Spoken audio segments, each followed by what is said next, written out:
Radio Lime News Update. നമസ്കാരം. Lime news അപ്ഡേറ്റ്സിലേക്ക് സ്വാഗതം. വാർത്തകളുമായി ഞാൻ നിപിൻ. ഇന്ത്യയും യുകെയുമായുള്ള സ്വതന്ത്ര വ്യാപാര കരാറിൽ ഇരു രാജ്യങ്ങളും തമ്മിലുള്ള നിബന്ധനകളിൽ മാറ്റങ്ങൾ കൊണ്ടുവരുവാനുള്ള സാധ്യത ഉണ്ടെന്ന റിപ്പോർട്ടുകൾ പുറത്തുവന്നു. ഇരു രാജ്യങ്ങളും ഭാവിയിൽ മറ്റു ലോകരാഷ്ട്രങ്ങളുമായി ഉണ്ടാകാനിരിക്കുന്ന കരാറുകളും വ്യാപാര ബന്ധങ്ങളും തടസ്സമില്ലാതെ പരിഗണിക്കുവാൻ ഈ വ്യവസ്ഥ ഉചിതമായിരിക്കുമെന്നാണ് നയതന്ത്ര വിദഗ്ധർ പ്രതീക്ഷിക്കുന്നത്. ഒന്നിലധികം പങ്കാളികളുമായി വ്യാപാര കരാർ പിന്തുടരുന്ന യുകെയും ഇന്ത്യയും ഇത് ഉപയോഗപ്രദമാക്കുമെന്നാണ് പ്രതീക്ഷിക്കുന്നത്. കൺസൾട്ടൻസി സ്ഥാപനമായ EYയുടെ വിശകലനമനുസരിച്ച് കരാർ രണ്ട് സമ്പദ് വ്യവസ്ഥകൾക്കും കാര്യമായ നേട്ടമുണ്ടാക്കും. ഇന്ത്യയുമായുള്ള വ്യാപാര കരാർ ചർച്ചകൾ വിജയകരമായി പൂർത്തിയാക്കിയതോടെ ഇന്ത്യ വ്യാപാര യുദ്ധത്തിൽ UK ഒരുപടി മുന്നിലാണ്. സാമ്പത്തിക രാഷ്ട്രീയ നിരീക്ഷകർ അങ്ങനെയാണ് വിലയിരുത്തുന്നത്. യൂറോപ്യൻ യൂണിയൻ വിട്ടതിനു ശേഷം UK നടത്തിയ ഏറ്റവും വലുതും സാമ്പത്തികവുമായ പ്രാധാന്യമുള്ളതുമായ ഉഭയകക്ഷി വ്യാപാര കരാർ എന്നാണ് വക്താവ് ഈ കരാറിനെ വിശേഷിപ്പിച്ചിരിക്കുന്നത്. ഗതാഗതം, ഭവനം, ഊർജ്ജം എന്നിവ ഉൾക്കൊള്ളുന്ന 113 ബില്യൺ പൗണ്ടിന്റെ നിക്ഷേപ പദ്ധതിയുടെ ഭാഗമായി ലണ്ടന് പുറത്തുള്ള ട്രാമുകൾ, ട്രെയിനുകൾ, ബസ്സുകൾ എന്നിവയിൽ 15 ബില്യൺ പൗണ്ടിന്റെ പദ്ധതി ചാൻസലർ റേച്ചൽ റീവ്സ് പ്രഖ്യാപിച്ചു. ധനസഹായം അടിസ്ഥാന സൗകര്യങ്ങൾ പുനരുജ്ജീവിപ്പിക്കുന്നതിനുള്ള ലേബർ പാർട്ടിയുടെ പ്രതിബദ്ധതയെ പ്രതിഫലിപ്പിക്കുമെന്ന് ചാൻസലർ പറയുന്നു. മുൻ സർക്കാരുകളുടെ കീഴിൽ ഈ സംരംഭം സാധ്യമാകുമായിരുന്നില്ലെന്നും അവർ കൂട്ടിച്ചേർത്തു. വരാനിരിക്കുന്ന ചെലവ് അവലോകനത്തിന് മുന്നോടിയായി വൈറ്റ് ഹാളിലെ 3 വകുപ്പുകൾ ഹോം, എനർജി, ഹൌസിംഗ്, ട്രഷറിയുമായുള്ള അവരുടെ മൾട്ടി ഇയർ ബജറ്റുകൾ ഇതുവരെ അന്തിമമാക്കിയിട്ടില്ല. പൊതുജനങ്ങളുടെ അസംതൃപ്തിയെ നേരിടുന്നതിനും നാമമാത്ര സീറ്റുകളിൽ ലേബറിന്റെ സ്ഥാനം ശക്തിപ്പെടുത്തുന്നതിനും ശക്തമായ ഒരു സാമ്പത്തിക സന്ദേശത്തിന്റെ ആവശ്യകത ഉണ്ടെന്ന് ചാൻസലർ ചൂണ്ടിക്കാണിക്കുന്നു. റീഫോം UKയുടെ ഉയർച്ചയോടെ ദൈനംദിന ചെലവ് ചുരുക്കൽ സാധ്യതകളെക്കുറിച്ചുള്ള ആശങ്കകൾ വർദ്ധിക്കുന്ന സാഹചര്യത്തിലാണ് ചാൻസലറിന്റെ ഈ നീക്കം. വീണ്ടും ഒരു വസന്തകാലം വരവായി. പിറന്നനാടിന്റെ ഓർമ്മകളുമായി മതസൗഹാർദ്ദത്തിന് പേരുകേട്ട അഞ്ചുവിളക്കിന്റെ നാടായ ചങ്ങനാശ്ശേരിക്കാർ UKയിൽ ഒത്തുചേരുകയാണ്. സ്കൂളിലും കോളേജിലുമൊക്കെ ഒരുമിച്ച് പഠിച്ചു വളർന്ന സൗഹൃദങ്ങൾ ഇന്ന് അന്യനാട്ടിലും അന്യം നിന്ന് പോകാതെ ഗൃഹാതുരത്വം തുളുമ്പുന്ന ഓർമ്മകളെ ചേർത്തു പിടിച്ചുകൊണ്ട് UKയുടെ ഹൃദയഭൂമിയായ കെറ്ററിംഗിൽ ജൂൺ 28 തീയതി ശനിയാഴ്ച ഉച്ചകഴിഞ്ഞ് 2 മണി മുതൽ തിരശീല ഉയരുകയാണ്.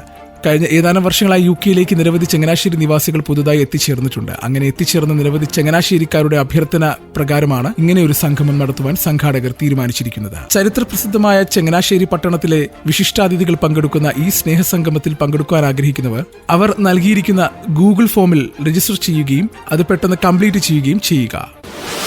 അമേരിക്കൻ ഭക്ഷ്യഭീമനായ മക്ഡൊണാൾഡ്സ് യുണൈറ്റഡ് സ്റ്റേറ്റ്സിൽ വമ്പൻ റിക്രൂട്ട്മെന്റ് പദ്ധതി പ്രഖ്യാപിച്ചു. ഏകദേശം 3,75,000 പേർക്ക് തൊഴിൽ നൽകുവാൻ ലക്ഷ്യമിടുന്നതിനൊപ്പം ഉപഭോക്താക്കളെ ആകർഷിക്കുന്നതിനായി തങ്ങളുടെ മെനുവിലും കാര്യമായ മാറ്റങ്ങൾ വരുത്തുകയാണ് കമ്പനി. ഈ മാറ്റങ്ങൾ ആഗോളതലത്തിൽ ശ്രദ്ധ നേടുമ്പോൾ ഇന്ത്യൻ വിപണിയിൽ ഇവയുടെ പ്രതിഫലനങ്ങൾ എന്തായിരിക്കുമെന്നത് കൗതുകമുണർത്തുന്ന കാര്യമാണ്. അമേരിക്കൻ ഉപഭോക്താക്കളെ ലക്ഷ്യമിട്ട മക്ഡൊണാൾഡ്സ് തങ്ങളുടെ മെനുവിൽ കാര്യമായ പുതുമകൾ അവതരിപ്പിക്കുന്നതിൽ ചിക്കൻ വിഭവങ്ങൾക്ക് കൂടുതൽ പ്രാധാന്യം നൽകുന്നതാണ്. അടുത്തിടെ മക് ക്രിസ്പി സ്ട്രിപ്സ് എന്ന പുതിയ ചിക്കൻ വിഭവം ക്രിമി ചില്ലി ഡിപ്പിനൊപ്പം ദേശീയ തലത്തിൽ അവർ അവതരിപ്പിച്ചു. അതോടൊപ്പം ഉപഭോക്താക്കളുടെ ഇഷ്ടവിഭവങ്ങൾ തിരികെ കൊണ്ടുവരുന്നതിലും കമ്പനി ശ്രദ്ധ ചെലുത്തുന്നുണ്ട്. അപകടകാരികളായ രോഗാണുക്കളെ US കടത്തിയ സംഭവത്തിൽ 2 പേർ പിടിയിൽ. ചൈനീസ് പൗരന്മാരായ 2 പേർക്കെതിരെയാണ് US നീതിന്യായ വകുപ്പ് കേസെടുത്തിരിക്കുന്നത്. യുങ് കിങ് ജിയാൻ, സുഹൃത്തായ സുൻയോങ് ലിയു എന്നിവർക്ക് എതിരെയാണ് കേസ്. ഇവർക്കുമെതിരെ ഗൂഢാലോചന, തെറ്റായ വിവരങ്ങൾ നൽകൽ, വിസ തട്ടിപ്പ് തുടങ്ങിയ കുറ്റങ്ങളാണ് ചുമത്തിയിരിക്കുന്നത്. ഫ്യൂസറേയും ഗ്രാമിനീറം എന്ന ഫംഗസ് US കടത്തിയെന്ന പരാതിയെ തുടർന്നാണ് FBI ഇരുവരെയും അറസ്റ്റ് ചെയ്തിരിക്കുന്നത്. ഇനി നാട്ടിലെ വാർത്തകൾ. IPLിലെ ആദ്യ കിരീട നേട്ടത്തിന് ശേഷം റോയൽ ചലഞ്ചേഴ്സ് ബാംഗ്ലൂരുവിന് ഒരുക്കിയ സ്വീകരണത്തിനിടെ തിക്കിലും തിരക്കിലും പെട്ട് 10 പേർ മരിച്ചെന്ന റിപ്പോർട്ട്. ചിന്നസ്വാമി സ്റ്റേഡിയത്തിൽ ഒരുക്കിയ സ്വീകരണ ചടങ്ങിൽ ആളുകൾ ഒത്തുകൂടിയതാണ് അപകടത്തിന് കാരണമായത്. 50 പേർക്ക് പരിക്കേറ്റെന്നും 3 പേരുടെ നില ഗുരുതരമാണെന്നും ദേശീയ മാധ്യമങ്ങൾ പലതും റിപ്പോർട്ട് ചെയ്തിട്ടുണ്ട്. മരിച്ചവരിൽ ഒരു സ്ത്രീയുമുണ്ട്. പരിക്കേറ്റവരെ ആശുപത്രികളിലേക്ക് മാറ്റി. രാവിലെ മുതൽ സ്റ്റേഡിയത്തിന് മുന്നിൽ വലിയ തിരക്കായിരുന്നു. സ്ത്രീകളും കുട്ടികളും ഉൾപ്പെടെ സ്റ്റേഡിയത്തിലേക്ക് എത്തിയിരുന്നു. RCBയുടെ ഹോം ഗ്രൗണ്ടാണ് ചിന്നസ്വാമി സ്റ്റേഡിയം. IPL കിരീടം നേടിയ RCB ടീമിന് സർക്കാരും കർണാടക ക്രിക്കറ്റ് അസോസിയേഷനുമാണ് സ്വീകരണ പരിപാടി ഒരുക്കിയിരുന്നത്. ജ്യോതി മൽഹോത്രയുടെ അറസ്റ്റിനു ശേഷം പാകിസ്ഥാനു വേണ്ടി ചാരവൃത്തി നടത്തിയ പഞ്ചാബ് സ്വദേശിയായിട്ടുള്ള മറ്റൊരു യൂട്യൂബർ കൂടി പിടിയിൽ. ജാൻ മഹൽ വീഡിയോ എന്ന യൂട്യൂബ് ചാനൽ നടത്തുന്ന ജസ്ബീർ സിംഗിനെയാണ് പഞ്ചാബ് പോലീസ് അറസ്റ്റ് ചെയ്തത്. സ്പെഷ്യൽ ഓപ്പറേഷൻ സെൽ ഉദ്യോഗസ്ഥരാണ് ജസ്ബീർ സിംഗിനെ പഞ്ചാബിലെ രൂപ് നഗറിൽ നിന്നും പിടികൂടിയത്. സർക്കാർ കണ്ണാശുപത്രിയിൽ കണ്ണുമാറി ചികിത്സ നൽകിയ സംഭവത്തിൽ ഡോക്ടറെ സസ്പെൻഡ് ചെയ്തു.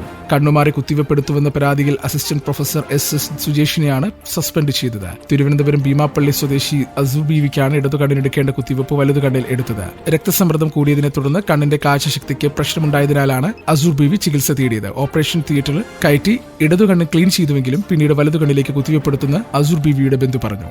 രോഗിയെ വാർഡിലേക്ക് മാറ്റിയപ്പോഴാണ് സംഭവം അറിഞ്ഞത്.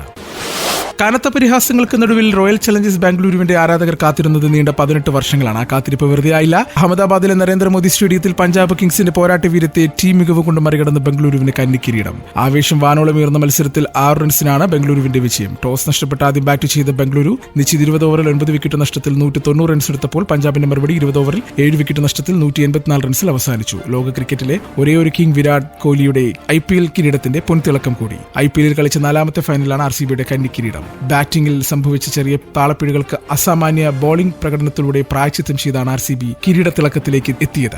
200 റൺസിന് മുകളിലുള്ള സ്കോറുകൾ പതിവായി പറക്കുന്ന നരേന്ദ്രമോദി സ്റ്റേഡിയത്തിൽ 191 റൺസിന്റെ വിജയലക്ഷ്യം മറികടക്കുക അസാധ്യമായിരുന്നുവെങ്കിലും കൃണാൽ പാണ്ഡ്യയുടെ നേതൃത്വത്തിലുള്ള ബോളർമാർ പുറത്തെടുത്ത അസാമാന്യ പ്രകടനം RCBക്ക് കിരീടം സമ്മാനിച്ചു. ഇന്നത്തെ പൗണ്ട് വിനിമയ നിരക്ക് 116.26 രൂപ. ഇതോടുകൂടി വാർത്തകൾ കഴിഞ്ഞു. കൂടുതൽ വാർത്തകൾ അടുത്ത ബുള്ളറ്റിൽ.